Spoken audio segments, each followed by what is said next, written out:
U.S. intelligence leaker Edward Snowden has left the Moscow airport where he had been staying since June after being granted temporary asylum. Mr. Snowden's lawyer said he had left after receiving the papers he needed to enter Russian territory from Sheremetyevo Airport's transit zone. The U.S. has charged Mr. Snowden with leaking details of its electronic surveillance programs. Russia's decision is likely to further strain its ties with the U.S. Mr. Snowden later issued a statement via the website of the whistleblowing organization WikiLeaks thanking Russia for granting him asylum and accusing the U.S. government of showing no respect for international law.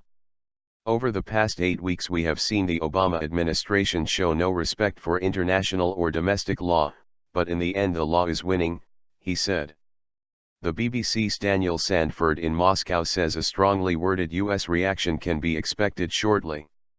U.S. Senator Robert Menendez, chairman of the powerful Senate Foreign Relations Committee, described Thursday's development as a setback to US-Russia relations. Edward Snowden is a fugitive who belongs in a United States courtroom, not a free man deserving of asylum in Russia, he said. Republican Senator John McCain also issued a stinging rebuke, saying Russia's actions were a disgrace and a deliberate effort to embarrass the United States. It is a slap in the face of all Americans. Now is the time to fundamentally rethink our relationship with President Putin's Russia. We need to deal with the Russia that is, not the Russia we might wish for, he said. Mr. Snowden arrived in Moscow on June 23 from Hong Kong, after making his revelations. The affair has caused diplomatic ructions around the world. Most pursued man. Mr. Snowden left the airport at about 14 o'clock local time, 10 o'clock GMT, the airport press office told the BBC. Despite a heavy presence of journalists, his departure was apparently not spotted by the media.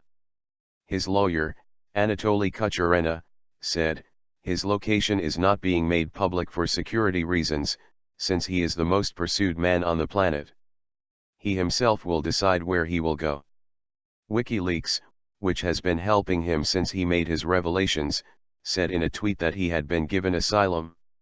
Edward Snowden was granted temporary asylum in Russia for a year and has now left Moscow airport under the care of WikiLeaks' Sarah Harrison, it said.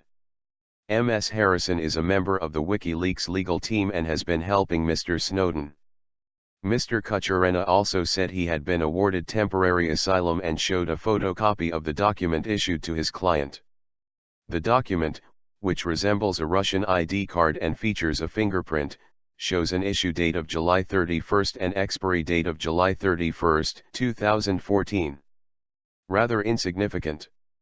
U.S. Attorney General Eric Holder has given Moscow an assurance that Mr. Snowden will not face the death penalty if extradited. But the Russians say they do not intend to hand him over. Russian President Vladimir Putin said previously that Mr. Snowden could receive asylum in Russia on condition he stopped leaking U.S. secrets. Mr. Putin's foreign policy advisor Yuri Ushakov said the situation was rather insignificant and should not influence relations with the U.S. We know what sort of noise surrounds the situation in America, but we have not received any signals from the United States, he said. U.S. President Barack Obama is due to visit Moscow next month. Mr. Obama was holding a private meeting with U.S. legislators in the Oval Office on Thursday to discuss the surveillance programs run by the National Security Agency, NSA. Among the information leaked by Mr. Snowden, which first surfaced in the UK's Guardian newspaper in early June, was the revelation that the NSA was collecting the telephone records of tens of millions of Americans.